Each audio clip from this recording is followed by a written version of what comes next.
भी एक बंदे का फ़ोन आया मुझे, अस्सलाम वालेकुम। वालेकुम सलाम। मसला पूछना है। मैं कहा जी पूछें। कहता जी मैं अपनी बीवी को मैंने 4 तलाक़ें दे दी, एक भी नहीं, 2 भी नहीं, 3 भी नहीं, 4 तलाक़ें दे दी। अब बताएं जी क्या करना है। और फिर एक हैरान करने वाली बात यह है कि काम करके फिर फ़ोन करते हैं जी कर दिया, अब क्या करना है। हालांकि होना ये चाहिए कि आप काम करने से पहले फ़ोन करें कि हज़रत साहब मेरा मामलात अपनी बीवी के साथ अच्छे नहीं चल रही है, ये मामला चल रहा है, आप बताएं मुझे क्या करना चाहिए।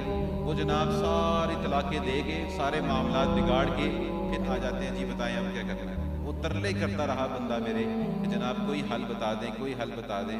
मैं कि भाई हम लोग जो हैं वो अपने पास से शरीयत नहीं बना सकते। मौलवी की क्या औकात है कि वो अपने पास से शरीयत बना दे।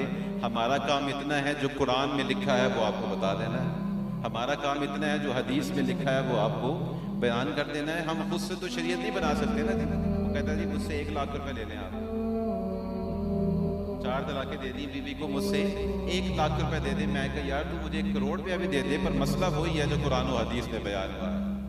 आपका 1 लाख रुपया, आप कितने पैसे में कब तक खा लूंगा, क्या करूंगा मैं उसका। अगर क़यामत वाले दिन और महशर वाले दिन अल्लाह ने मुझसे पूछ लिया तो फिर मेरा क्या बनेगा।